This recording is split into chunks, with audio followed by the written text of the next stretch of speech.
para nós fica um tanto impessoal a respeito de tudo o que está acontecendo, Senhor. E você não imagina quanto sofrimento, quanta destruição. E nós pedimos, Senhor, primeiro, torna o nosso coração mais sensível, Senhor, ao sofrimento da humanidade mesmo, Senhor, como o teu coração está sensível. E nós pedimos também, tenha misericórdia dessas pessoas que estão morando no Japão, que o teu amor as toque, Senhor, o teu amor as alcance. Eu peço que o Senhor use a tua igreja, Senhor, como teu instrumento lá naquela região. Que o teu povo se una, Senhor, para também fazer o teu reino e o teu amor chegar àqueles lugares tão afetados, Pai. Tem misericórdia dessas pessoas que sofreram tanto, Senhor. Tem misericórdia daqueles que tiveram suas vidas destruídas, famílias separadas, Senhor. Tem misericórdia desses, Senhor, e que o teu amor, o teu evangelho chegue a esses corações e lhes dê esperança. Em teu nome, Jesus. Amém. Amém. Bom orar, né? Bom orar por outras pessoas. A gente, como cristão, a gente ora bastante pela gente, né? E devemos sim. Nós devemos orar pelos outros também. Se você tem tua Bíblia, abra comigo 1 Coríntios capítulo 11, versículo 23. O apóstolo Paulo, ele fala acerca da ceia. E por que nós tomamos a ceia? Por que a gente faz esse simbolismo? No capítulo 11 de 1 Coríntios, versículo 23, Paulo diz assim: pois eu recebi do Senhor o que também lhes entreguei. Que o Senhor Jesus, na noite em que foi traído, tomou o pão e, tendo dado graças, partiu e disse: isto é meu corpo, que é dado em favor de vocês. Façam isso em memória de mim. Da mesma forma, depois da ceia, ele tomou o cálice e disse: este cálice é a nova aliança do meu sangue. Façam isso sempre que o beberem em memória de mim. Porque sempre que comerem do pão e beberem do cálice, vocês anunciam a morte do Senhor, até que ele venha. Acho que nós falamos muito sobre esse texto, pelo menos uma vez por mês. A questão do porquê nós fazemos isso é lembrança, fazer isso em memória do Senhor. O sangue de Cristo derramado em nosso favor, o corpo de Cristo dado em nosso favor. O Evangelho de João fala que o próprio Cristo dizendo: eu sou o pão da vida. E não é que esse pão se torna o corpo de Cristo, mas ele simboliza o corpo de Cristo dado em nosso favor. O suco de uva também simboliza o sangue de Cristo derramado em nosso favor. Também no versículo 27 ele diz: portanto, todo aquele que comer do pão ou beber do cálice do Senhor indignamente será culpado de pecar contra o corpo e o sangue do Senhor. E aí ele nos chama a um exame. Examine-se o homem a si mesmo, ou examine-se o ser humano, a pessoa, cada um a si mesmo, e então coma do pão e beba do cálice. Pois quem come e bebe sem discernir o corpo do Senhor, come e bebe para a sua própria condenação. Aqui nós falamos de uma série de mensagens até agora, falando sobre o perdão, o pecado, aliás. E nós precisamos ter o cuidado de julgar nós mesmos, julgar as nossas ações, as nossas atitudes e os nossos próprios pecados. Precisamos julgá-los, para que nós não sejamos julgados depois. Precisamos julgar. Ele diz: examine-se, julgue-se a cada um a si mesmo e depois participe. Há 3 semanas que a gente vem estudando sobre a questão do lidar com o pecado em nossa vida. E durante essas 3 semanas aprendemos um bocado sobre a questão de posicionamento diante das nossas falhas e pecados. É tempo suficiente para a gente saber que precisamos julgar as nossas próprias vidas. Nós não somos mais tão imaturos a ponto de saber que a nossa vida é tão perfeita, que não fazemos nada de errado. Eu sou tão bonzinho. Romanos fala que não existe um justo, nenhum sequer, não existe um. Então, nem eu, nem você somos tão justos assim. Precisamos sim julgar os nossos planos, nossos caminhos, nossos pensamentos, nossas atitudes. E esse é o momento, antes de você participar da ceia, faça isso, julgue-se a si mesmo. Imagine você está num tribunal e você precisa julgar as tuas atitudes, as tuas ações, os teus pensamentos, a tua vida. Você precisa julgar isso. Feliz é o homem, diz o texto da Bíblia, que também não é condenado.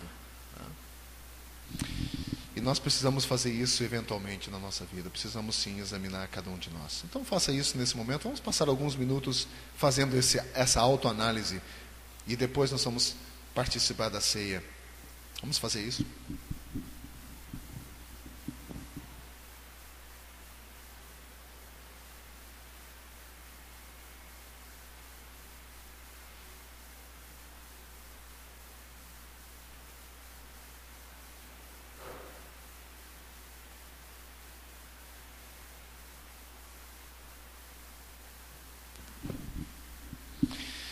Senhor, é certo que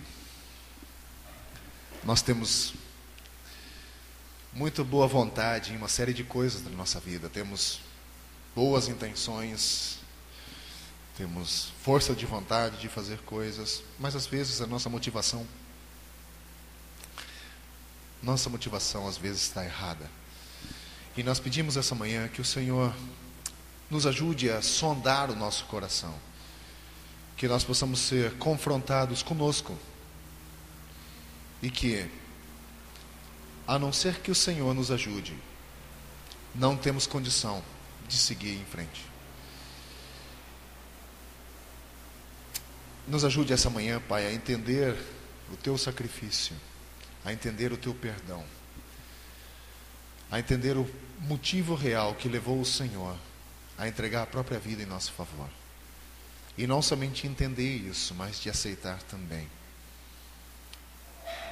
Aceitar ao Senhor e de se comprometer com o Senhor. Nessa manhã, enquanto participamos dessa ceia, que o Senhor possa falar às nossas vidas, ao nosso coração, e que possamos ser confrontados, Pai, a uma mudança de vida. E eu peço isso em nome de Jesus. Amém. Pedi a Juliana e a Raquel para me ajudar aqui a distribuir.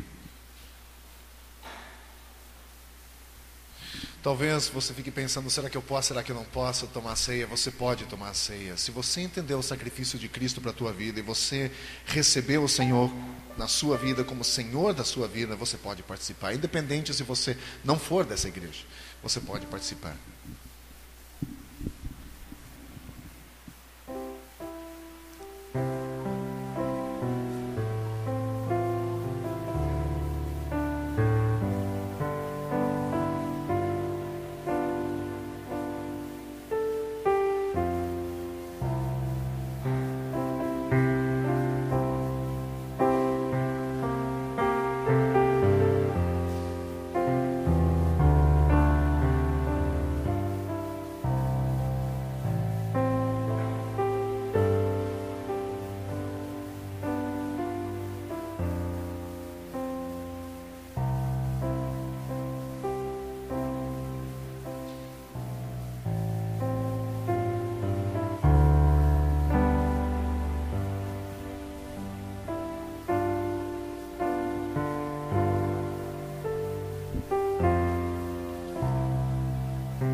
Pai, chegou a hora.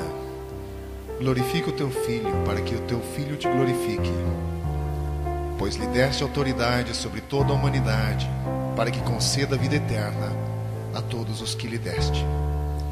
E esta é a vida eterna, que te conheçam, o único Deus verdadeiro, e a Jesus Cristo a quem enviaste. Eu te glorifiquei na terra, completando a obra que me deste para fazer.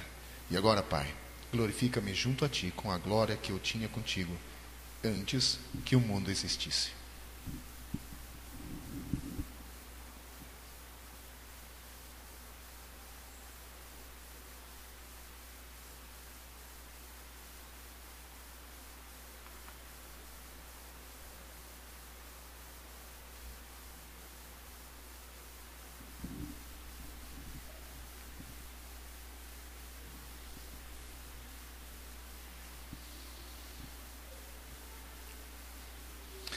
Vamos participar desse momento tão especial de recordação do sacrifício de Cristo na cruz, da vida eterna que se tornou acessível a nós através do sacrifício de Cristo. Vamos fazer isso?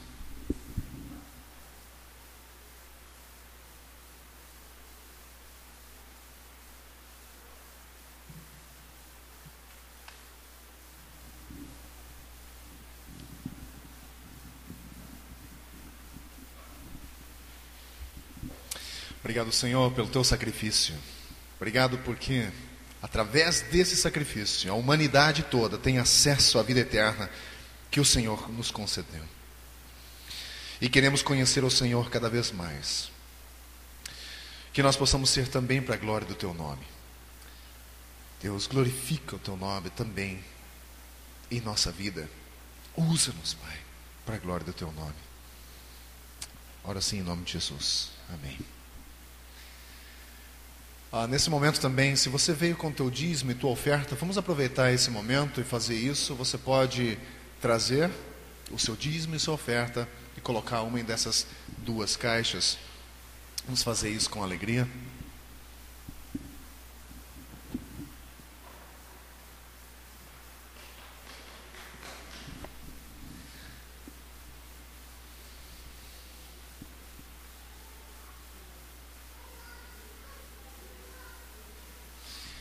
As crianças já podem vir também. Vamos orar por vocês.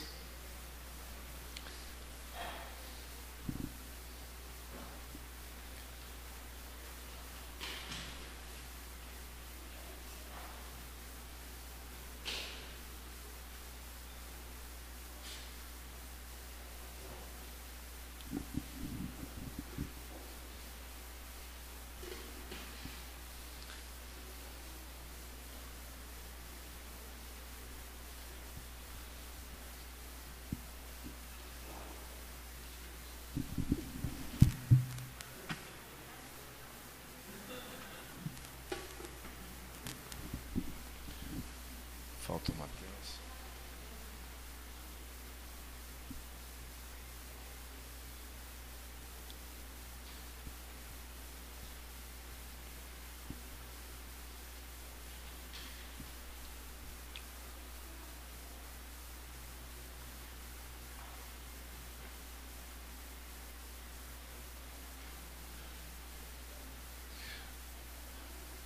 Isso, vamos orar, Mateus. Vamos lá, pode sentar aqui perto do Matias, muito legal. Ele consegue, né, sozinho. Muito bom. Pai querido, obrigado por esse domingo. Mais uma vez eu te agradeço por cada pessoa que pôde também depositar o seu dízimo, a sua oferta. Te agradeço pela vida dessas pessoas, pela disposição e pelo entendimento que elas têm acerca dessa tão importante participação no teu reino. Nós pedimos que o Senhor abençoe as nossas finanças, que o Senhor abençoe a nossa vida com saúde, que nós possamos ter saúde para trabalhar e produzir para o sustento da nossa família e também na participação do teu reino. Eu penso sobre o trabalho de cada irmão meu aqui, que o Senhor os grandemente abençoe no local de trabalho, que eles possam ser usados para a glória do teu nome também, e que o Senhor os abençoe financeiramente também. Quero agradecer por essas crianças, obrigado pela existência delas aqui no nosso meio, que são uma bênção sem tamanho. E nós pedimos que o Senhor os abençoe também agora na continuação do culto deles. Peço a tua bênção também sobre Juliana, em nome de Jesus. Amém. Deus abençoe vocês. Quero pedir para Gens e o grupo de louvor vir cantar mais uma música antes de seguirmos em frente.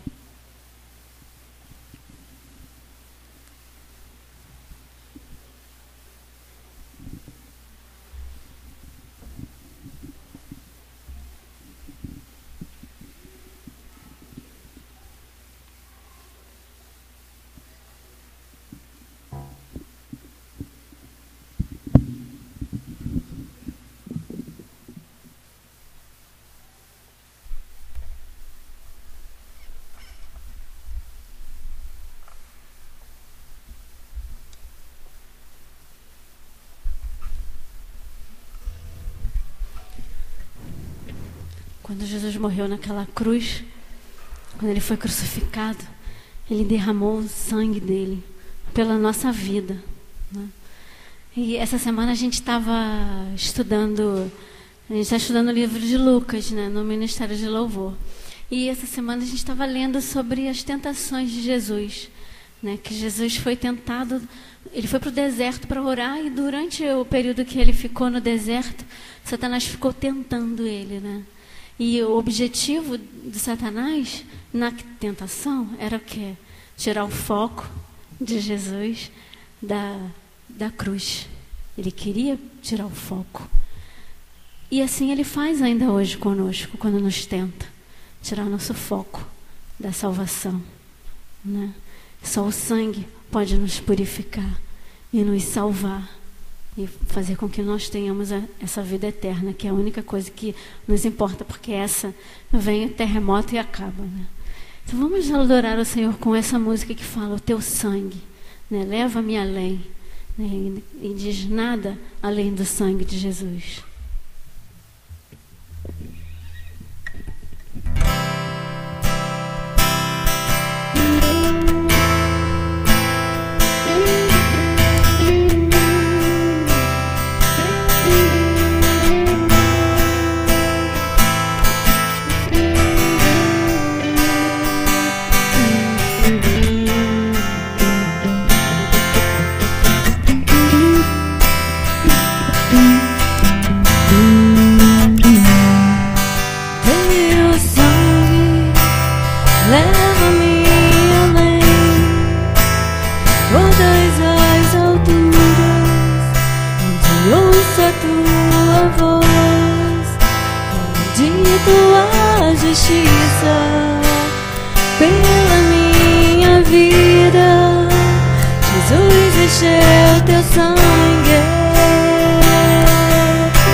Posso me achegar somente pelo sangue.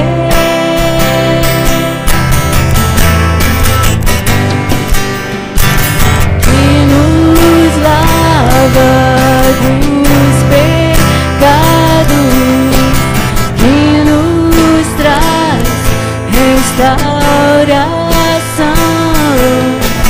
Nada além do sangue, nada além do sangue de Jesus,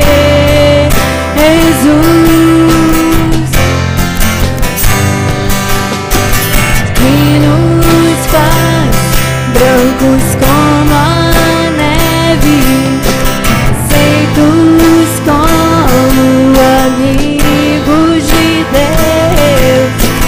Nada além do sangue, nada além do sangue de Jesus.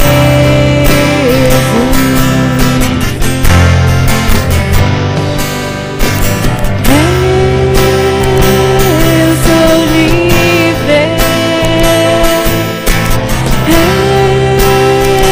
eu sou livre. Nada além do sangue, nada além do sangue de Jesus.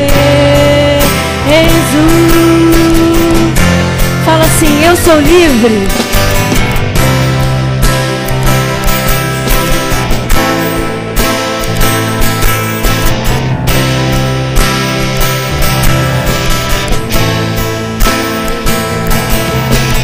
Nada além do sangue, nada além do sangue de Jesus.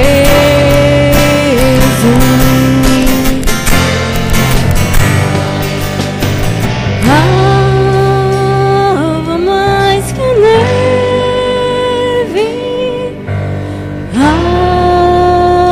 alva mais que a neve, sim, neste sangue lavado, mais alvo que uma vez, alva mais que a neve.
Com essa pequena introdução, nós chegamos à nossa quarta semana falando sobre a questão de lidar com o pecado em nossa vida.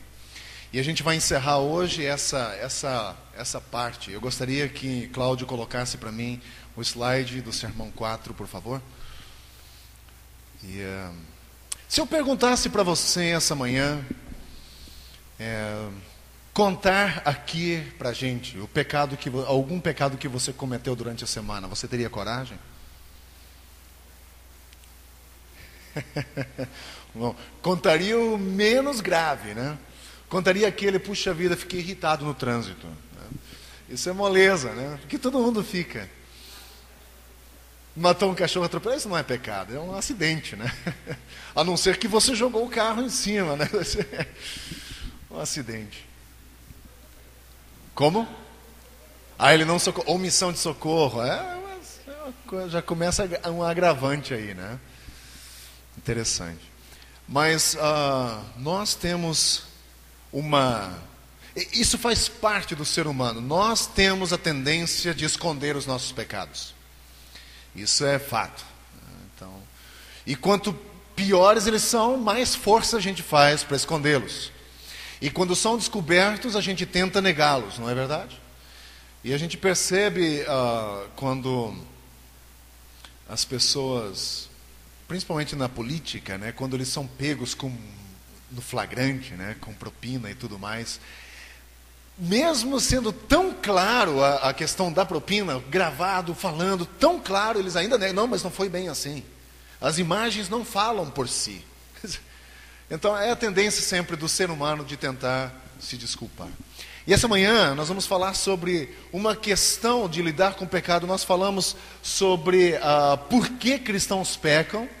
Nós falamos de consequências que o pecado traz em nossa vida.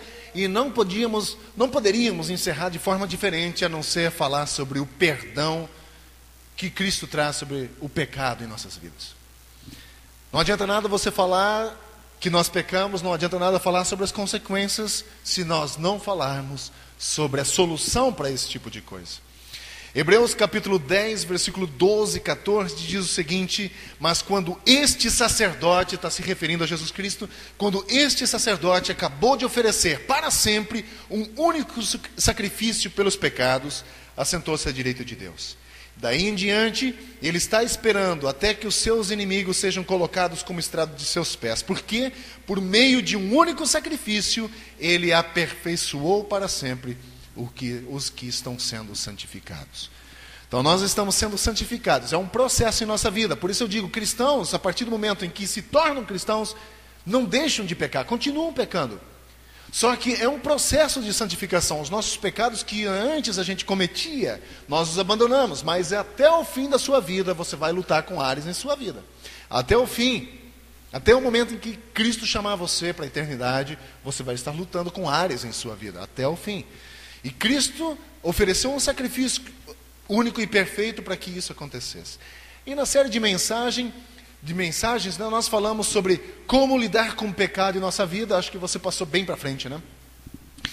Nós falamos sobre como lidar com o pecado em nossas vidas. Vimos que todos pecam, que não há ninguém que seja capaz de ser perfeito, sem pecado, nada. Vimos também que existem consequências graves quando persistimos no pecado, sem arrependimento e começamos a nos desviar. E falamos também que o desviar pode levar você a uma apostasia de não crer mais no Senhor, a tal ponto de que não há mais nada a ser feito espiritualmente em favor dessa pessoa. Então o pecado é grave porque pode levar um ser humano à apostasia. Na mensagem de hoje, eu gostaria e quero focar na vitória que Cristo nos deu sobre o pecado e como, através do sangue de Cristo, nós temos completo perdão, e não só o perdão, mas vitória sobre áreas da nossa vida, das quais ainda a gente luta mais e coleciona mais derrotas do que vitórias. Então é possível sim ter vitória sobre nossos pecados, é possível sim, e é através do sangue de Jesus, como a música que nós acabamos de ler. Um dos textos que nos incentiva a esse tipo de coisa, a essa vitória, é Apocalipse capítulo 12, versículo 11, que diz: eles venceram pelo sangue do Cordeiro, pelo sangue de Cristo, e pela palavra do testemunho que deram. Então, a base da nossa vitória é o perdão que Cristo nos concedeu. Essa é a base da nossa vitória. Isso precisa estar sempre na nossa mente. Cristo estendeu o pecado a nós. É mais ou menos como aquele presente que a gente compra para Natal, lembram? Você coloca, não sei qual é o costume de vocês, você compra e joga debaixo da árvore, e o teu filho passa e vê aquele presente, mas ele sabe que não pode abrir ainda, ele vai abrir só na noite de Natal, e ele fica naquela ansiedade de abrir aquele presente, e quando chega a hora, ele diz: é a hora, é a hora. Ele não se importa com o papel que está embrulhado, ele não quer saber, ele quer saber o que tem lá dentro.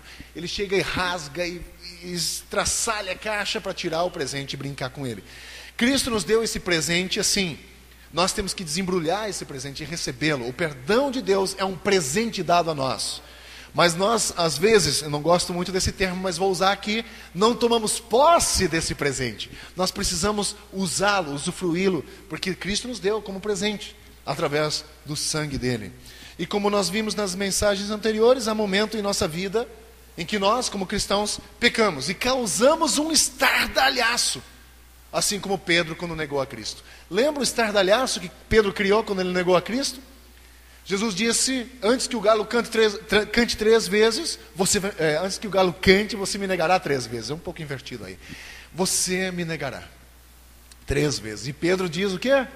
Jamais. Se for preciso, eu morro por você, mas não nego. E ele não somente nega, mas amaldiçoa.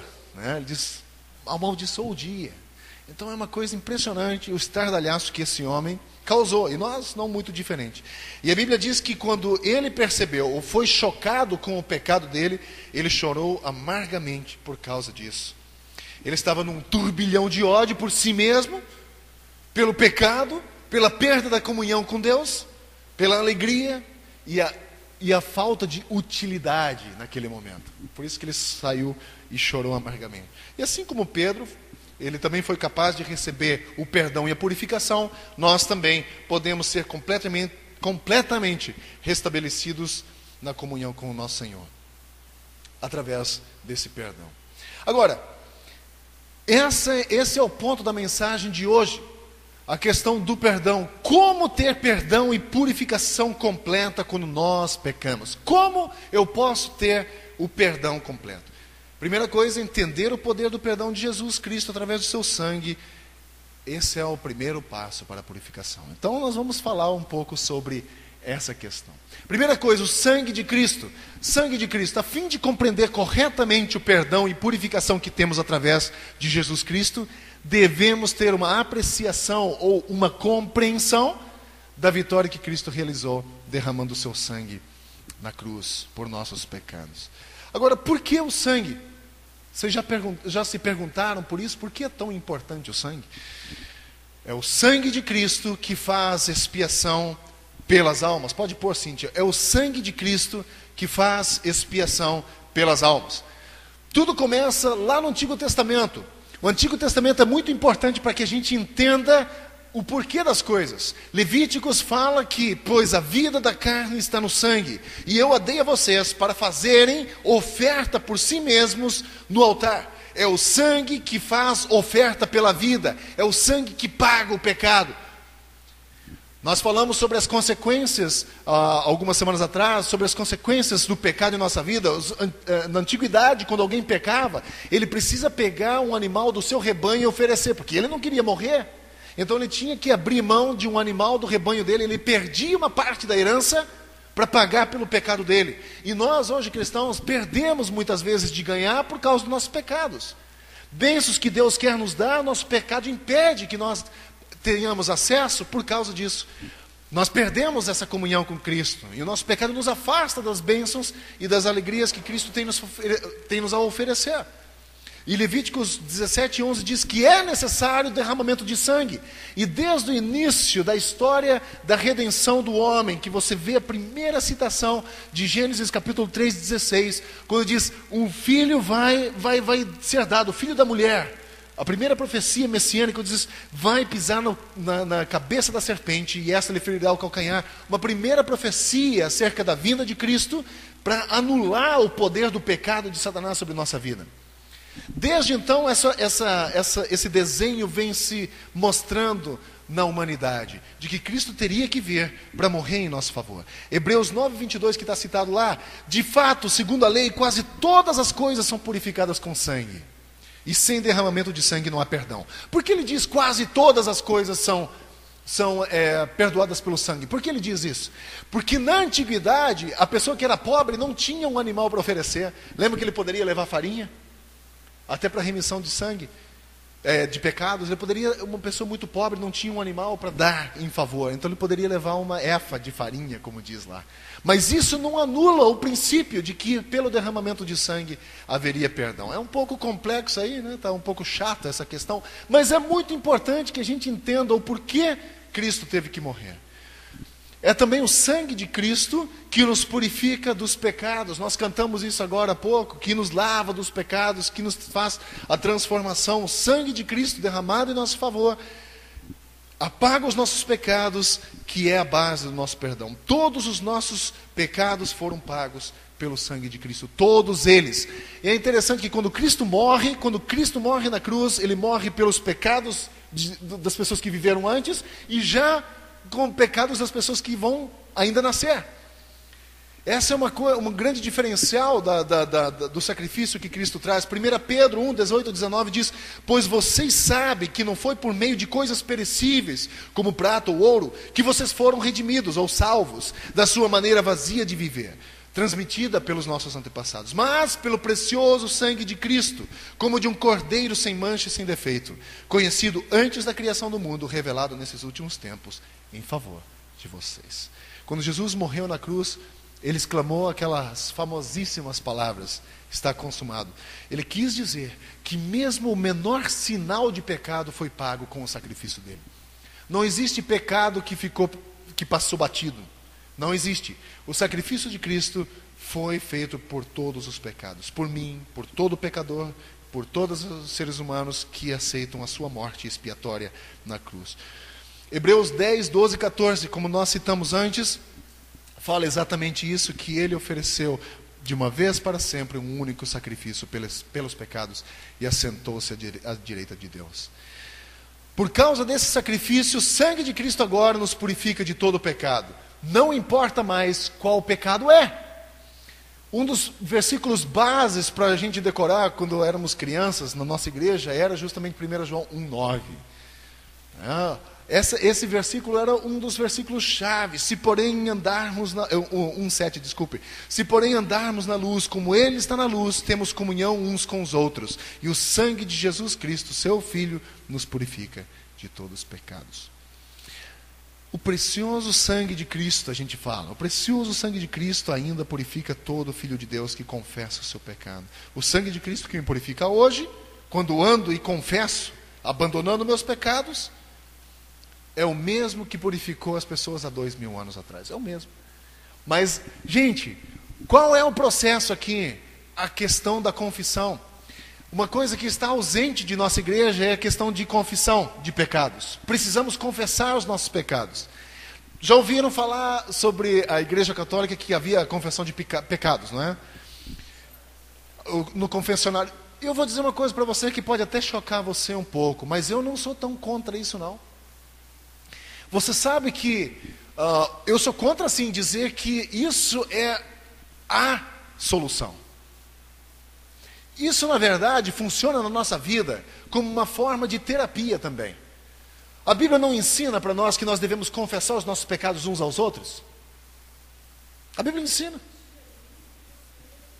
Sem dúvida. Você faz uma catarse, você libera esse peso que você carrega. Nós precisamos ter pessoas conosco que são de confiança, que nós podemos abrir o nosso coração. Você tem uma pessoa assim com quem você conversa, quando você fala, puxa vida, ó, pisei na bola feia, você tem?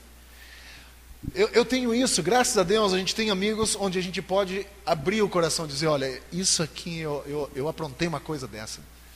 E é uma pessoa que vai entender você dentro daquilo que você vive e não vai te reprimir logo, a primeira coisa. É uma pessoa que tem uma sabedoria que pode conduzir você nesse processo e te ajudar a vencer essas áreas. Nós precisamos confessar os nossos pecados, uns aos outros, confessar a Deus em primeiro lugar e uns aos outros. Eu acredito que o que a Igreja Católica faz não é tão ruim. Não é tão ruim a questão da confissão. É ruim quando diz, isso tem que fazer, é a solução. Porque não é o que a Bíblia ensina. Mas é importante que nós confessemos uns aos outros. Mas para isso precisamos ter pessoas de confiança. Confissão de pecado é muito importante. Muito bom. Dito isso, nós temos então o sangue de Cristo, a importância do sangue. É pelo sangue de Cristo que se faz a expiação pelas almas. Não há outro jeito. Não existe jeitinho, mesmo que seja brasileiro, mesmo que seja europeu ou norte-americano, não tem jeitinho.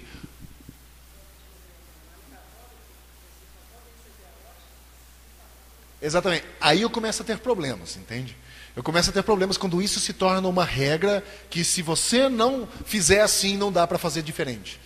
Eu acredito que a Bíblia ensina sim a questão da confissão uns aos outros, mas não uma pessoa específica, né? Como a doutrina muitas vezes católica ensina. É o padre que é o dono da questão da confissão. Você confessa a ele e ele tem o poder de te perdoar. Eu acho que nós podemos juntos, por exemplo, se você sentir uma total liberdade de confessar um pecado seu para mim, você vem e fala isso, abre o seu coração para mim. Nós vamos orar juntos. Oramos juntos, entregamos isso a Deus, né, e pedimos esse perdão. Você pede perdão. Eu não tenho autoridade para perdoar o teu pecado.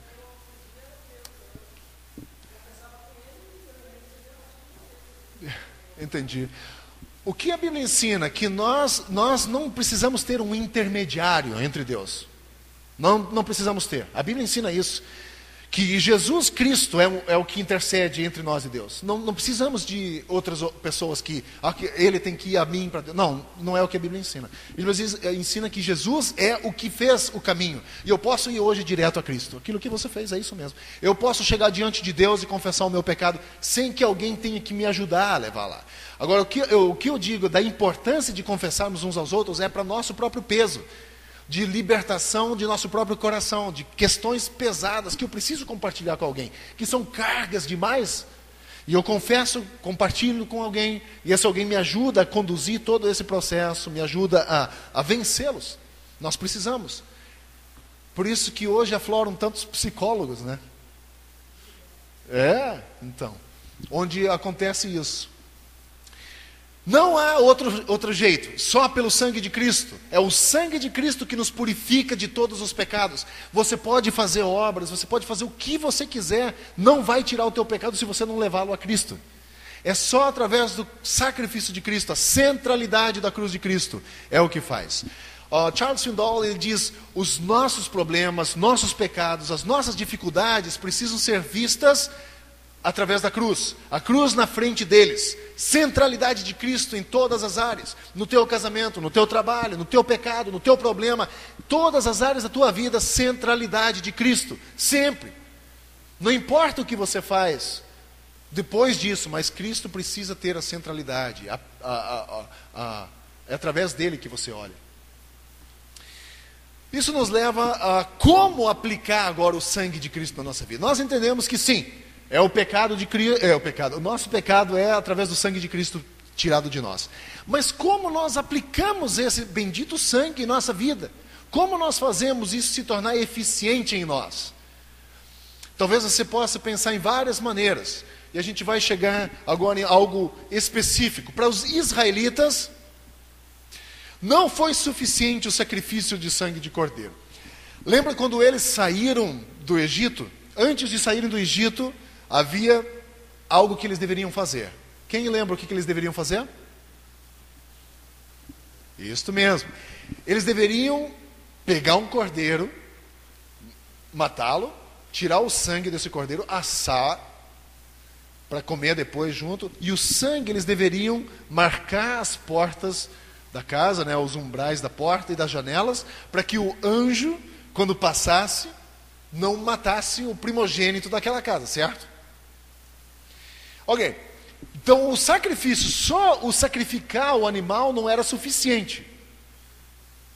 Eles teriam que pegar o sangue e aspergir, ou aplicar nos umbrais da porta e da janela. Nós, como filhos de Deus, hoje, é mais ou menos assim. Nós devemos aplicar o sangue de Cristo nos umbrais da porta do nosso coração.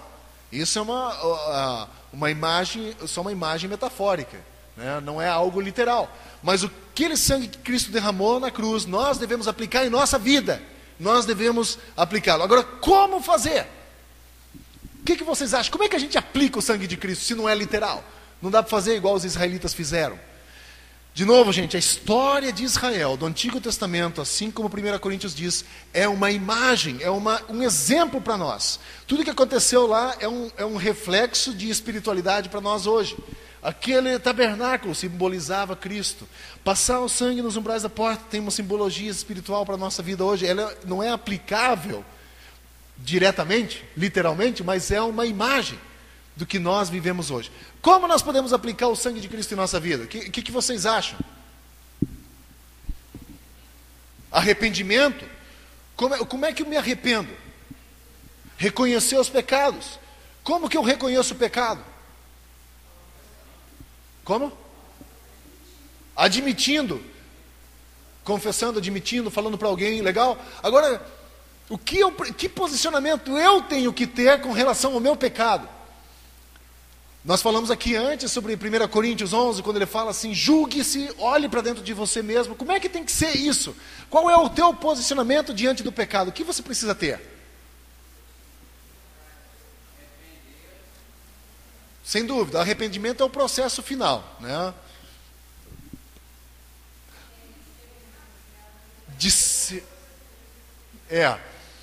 Ok. Onde entra a sinceridade aqui?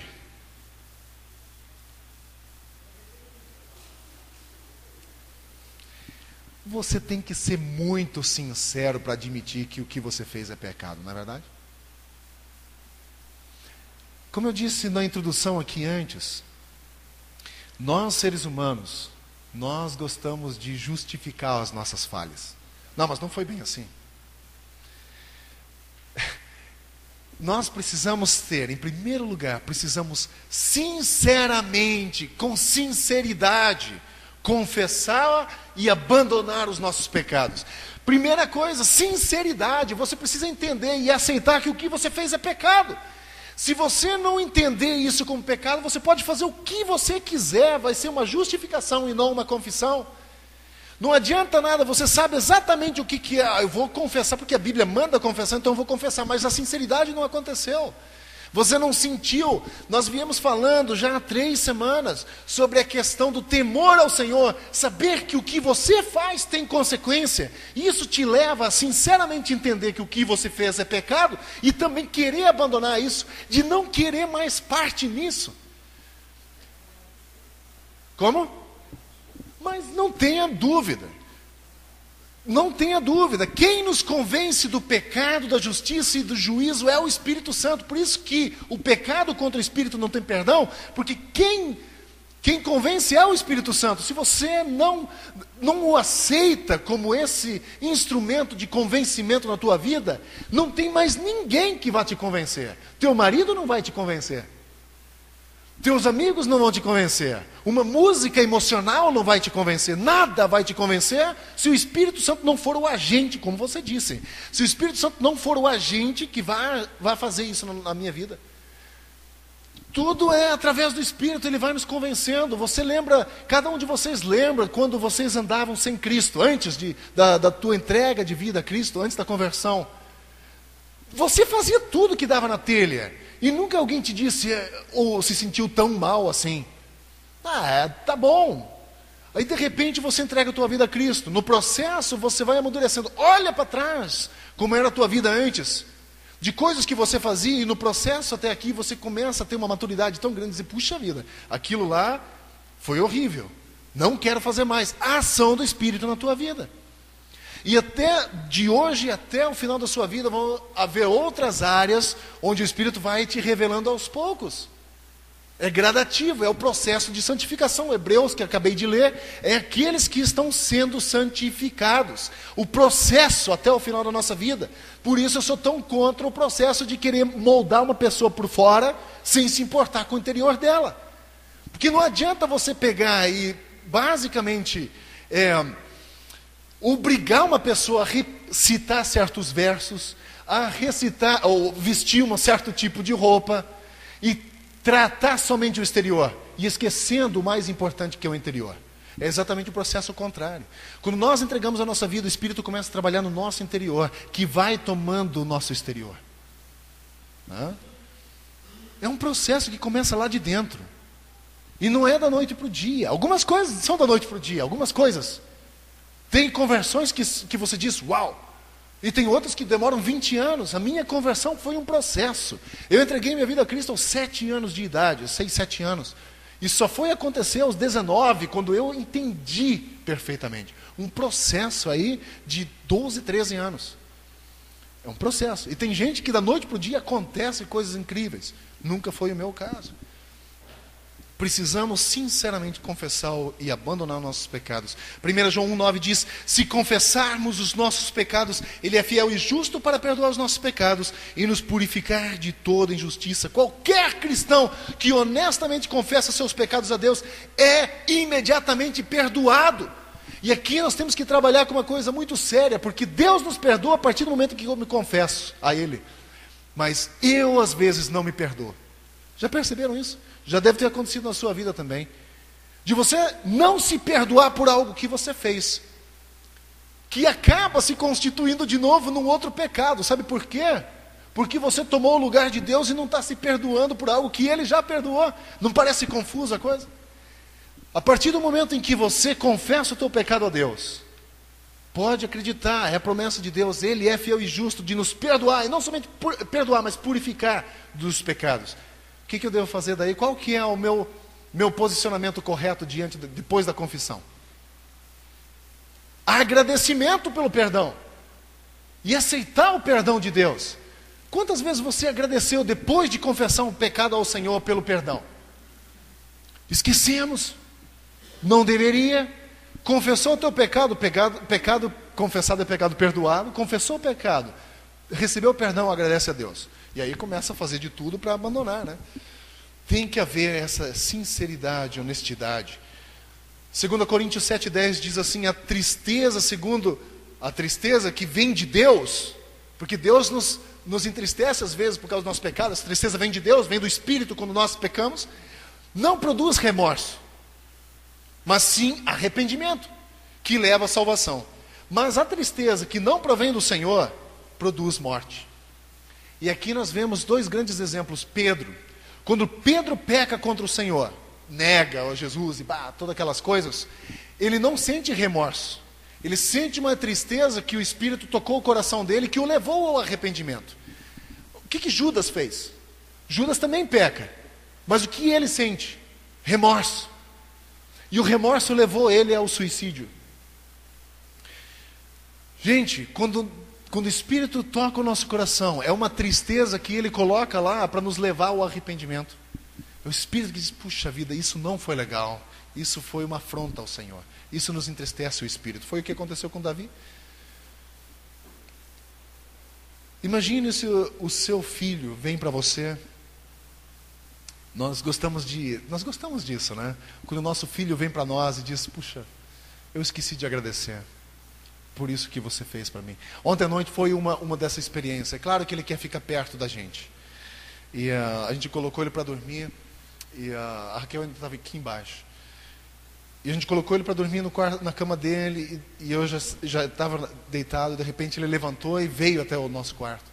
Aí ele disse para mim, é claro que ele queria só ficar perto mais um pouco, né? Ele disse, pai, esqueci de agradecer pela lâmpada que você colocou no meu quarto. É gostoso você ouvir isso, não é? Aí ele diz, só mais uma coisa, queria vir dar um abraço. Poxa, é gostoso, né? Qual o pai que não gosta de uma coisa assim? Qual é a mãe que não gosta quando o filho vem com um coração assim? Deus é o nosso pai. Quando nós chegamos assim para Ele, eu imagino o coração dele palpitando de alegria. Quando nós nos achegamos ao Senhor dessa forma, dizer, olha Deus, não estou aqui para dar desculpas sobre o que eu fiz, justificar o meu erro, estou aqui para dizer, olha, foi errado, reconheço, por favor me perdoa. Qual é o pai que não vai perdoar? Humanamente falando, imagine o nosso pai, que também não faria diferente. Salmo 103, 13 diz, como um pai que tem compaixão de seus filhos, assim o Senhor tem compaixão daqueles que o temem. Como uma criança que corre para o pai, pedindo perdão ou agradecendo, nós precisamos ter essa mesma atitude com o Senhor. No momento em que nós confessamos os nossos pecados, e portanto julgamos o nosso pecado, assim como eu falei antes de 1 Coríntios, e tomamos partido com Deus contra esse pecado, temos o pecado apagado e somos perdoados e purificados. Já ouviram o termo que Cristo, Deus pega o nosso pecado e joga no mar do esquecimento? Já ouviram esse termo? Ok. C.S. Lewis diz uma coisa muito interessante. Ele diz, Deus joga o nosso pecado no mar do esquecimento e coloca uma plaquinha lá dizendo assim, não pesque. Interessante, né? Porque você eventualmente puxa de volta os teus pecados e começa a criar em você sentimentos de tristeza que já foram jogados fora, que não tem mais razão de você viver por eles. Gente, para de lutar com o pecado que você já confessou ao Senhor. Não traz ele de volta e sofra por ele. Você já não confessou? Já, né? Não traz ele de volta. Agora luta para mudar a tua vida daqui para frente. Para não cometê-lo de novo. Não puxa ele de volta. Os sentimentos que ele te traz, ou que te trouxe, deixa lá, no mar do esquecimento, onde está escrito não pesque. Não pesque esse pecado de volta.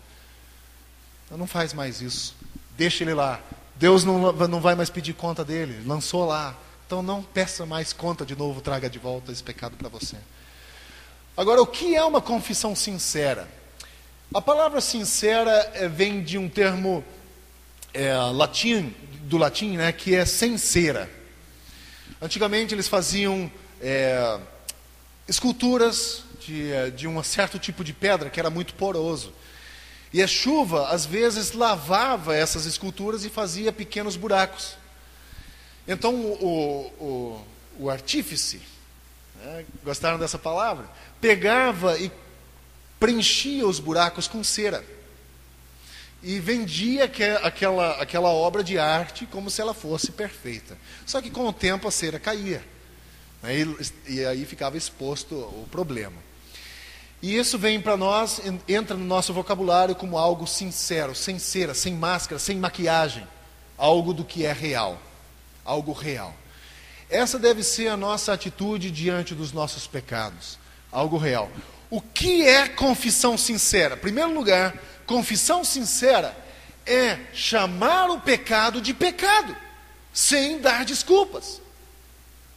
Chama o pecado de pecado. Ah, foi mais forte do que eu. Já ouviram isso? Provavelmente você já deve ter falado isso também. Eu já falei isso. Pô, Deus, isso foi mais forte. Isso significa que nós precisamos admitir que o que fez ou o que fizemos era pecado. e não deixar o nosso coração nos enganar, assim como Jeremias 17:9 diz, o coração é enganoso, desesperadamente corrupto e a doença é incurável. Mas dizer, não pude resistir ou não foi culpa minha, é uma forma de justificar o pecado e tomar partido com ele. O outro te dá uma fechada no trânsito, isso não é motivo para você matá-lo. Apesar de que isso está acontecendo de uma forma tão comumente aí, né? Não é justificativa. Nós podemos segurar a nossa onda, mas precisamos ser honestos, enfrentá-lo de forma honesta, chamá-lo pelo seu nome. Você já nomeou o seu pecado alguma vez? O pecado que você cometeu, você já deu nome a ele? E às vezes ele, puxa vida, roubo. Não, eu não cometi roubo, foi só uma... E aí a gente justifica. Porque a gente não quer ser chamado de ladrão. Mas é importante você dar esse nome. Seja honesto. Chame pelo nome. Se você quiser misericórdia, você precisa enfrentar o pecado como ele é, por pior que ele seja. Reconhecê-lo, admiti-lo, tomar partido contra ele, julgá-lo, abandoná-lo e viver uma novidade de vida. Quando desculpamos os nossos pecados, nós o estamos encobrindo. Provérbios 28:13 diz assim: quem esconde os seus pecados não prospera, mas quem confessa e os abandona encontra misericórdia. Uma confissão sincera também significa abandono de pecado. Tu precisa abandonar o pecado. Pode passar, Cíntia. Confissão sincera significa abandonar o pecado. Para a sua boca dizer, Senhor, isso é pecado, ou eu sinto muito, é muito difícil. Enquanto o coração diz, mas eu ainda gosto tanto disso, né? Para que abandonar uma coisa tão boa? Claro que o pecado, nem sempre tudo que é bom é pecado, né? Mas o pecado sempre é bom, no início. Nem tudo que é bom é pecado, mas o pecado no início sempre é bom. Não é algo, um bicho horrível. É sempre algo que te atrai, é gostoso, é bonito de ver, é bonito de tocar, gostoso de ter. Isso é bom no início, mas depois traz consequências terríveis. Atos 3:19-20. Esse texto eu já li, não sei, milhares de vezes. Mas essa semana, quando eu li esse texto, ele tomou uma dimensão completamente diferente para mim. Ouça só o que ele diz.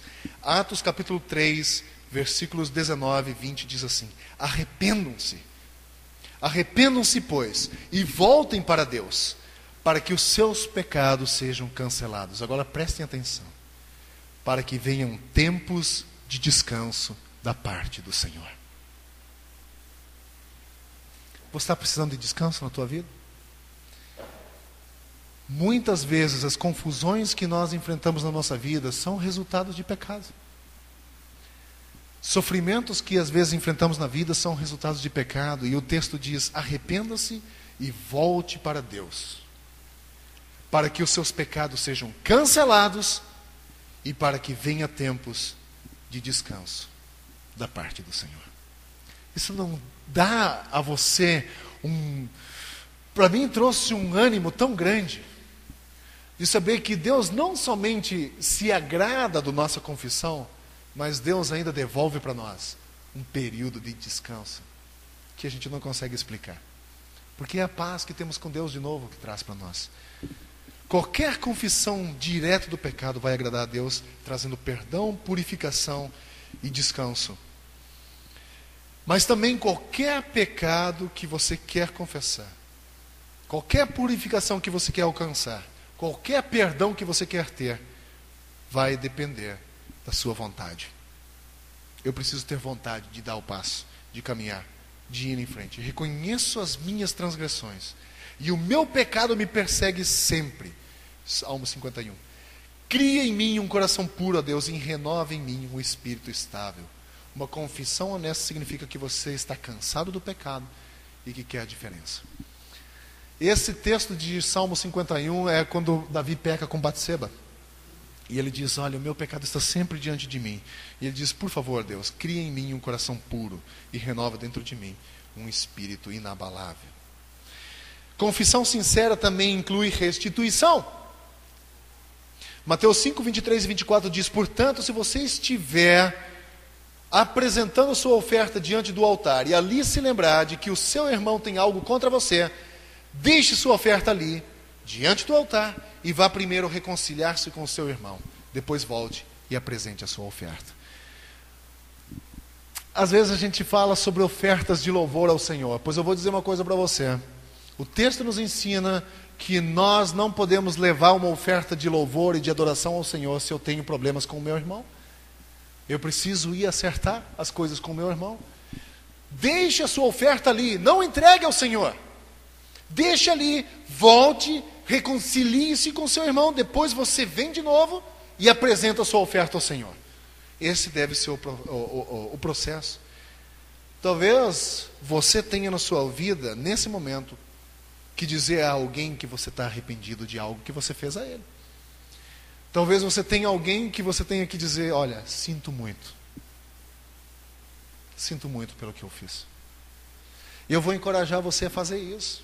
Você precisa fazer. Se você quer ter um período de paz que vem de Deus na sua vida, faça isso. De repente você ofendeu alguém, de repente você furtou de alguém alguma coisa, restitua isso, conserte isso. Talvez você tenha que dizer isso a alguém. Eu quero aplicar essa manhã tudo que a gente viu aqui. Antes de irmos para a aplicação, olha só. A aplicação do sangue de Cristo na nossa vida precisa ter sinceridade no confessar. E essa sinceridade nos leva ao abandono de pecado. E o significado de uma confissão sincera significa chamar o pecado de pecado, não justificar ele, não tentar explicar por que você fez o quê. É de abandonar o pecado e também de restituir coisas, quando assim for necessário. E eu quero aplicar o seguinte: existe uma verdade.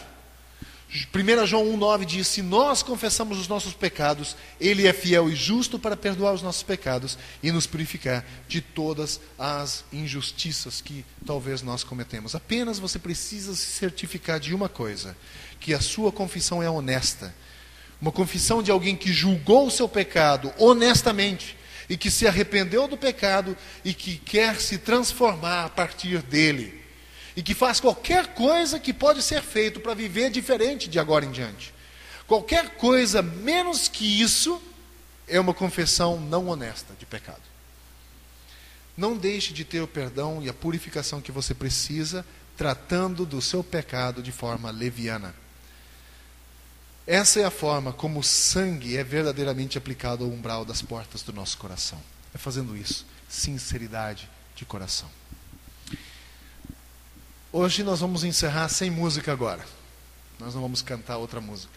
Mas eu quero, se de repente você tem alguma coisa contra alguém, que esteja aqui nesse momento, não saia daqui sem resolver isso. É muito importante.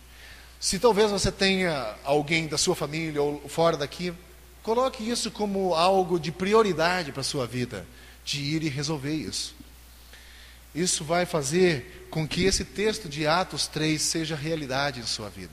Arrependa-se em primeiro lugar, confesse o seu pecado, volte para Deus, e assim nós receberemos esse período de descanso para nossas almas. Ele diz que nós precisamos. Que Deus nos abençoe e que o sangue de Cristo completamente purifique cada um de nós de todos os nossos pecados. Esse é o primeiro passo para receber uma vitória completa sobre os pecados que facilmente nos enganam. É entender que é através do sangue de Cristo que recebemos a purificação. Eu quero encerrar essa manhã orando, pedindo para que Deus nos dê a habilidade, a sensibilidade do Espírito Santo de sentir o toque dele em nossa vida. Vamos fazer isso nesse momento. Pai querido, a tua palavra nos diz que se nós confessássemos os nossos pecados, o Senhor nos perdoaria. E não somente isso, mas nos purificaria também de toda injustiça que eventualmente cometemos. Deus nos ajude a ter honestidade no nosso coração, que a nossa confissão seja sincera, que o arrependimento nos leve a uma transformação de vida e nos dê força para que nós possamos lutar contra o estilo de vida que a gente leva, que é pecaminoso às vezes, para que nós possamos levar uma vida agora de acordo com a tua vontade. Entendemos que não podemos ter um reino sem um rei. E também não podemos ser cristãos sem Cristo. Ajude-nos a aceitar as palavras de Jesus.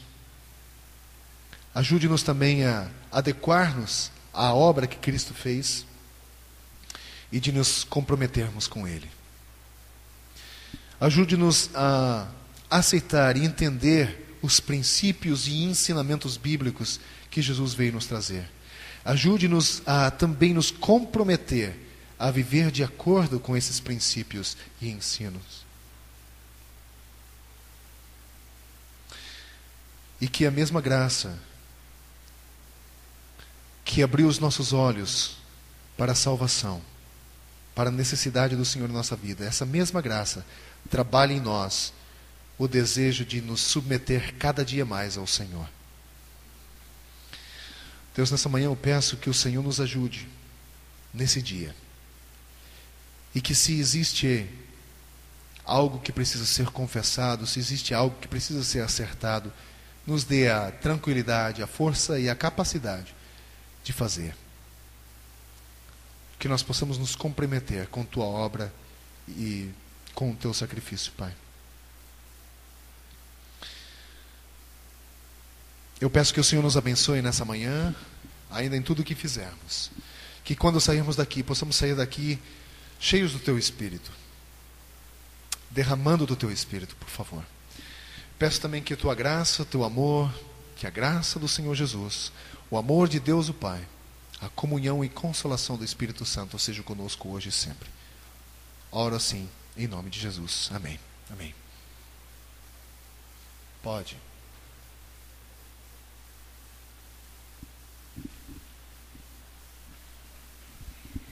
Oi, mulheres, é para vocês o recado. Eu queria que a gente pudesse se encontrar, são 3 minutinhos só, para a gente conversar, só as mulheres, rapidinho ali comigo, ali no cantinho, pode ser?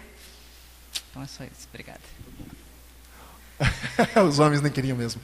Então, as mulheres estão convocadas a 3 minutos cronometrados.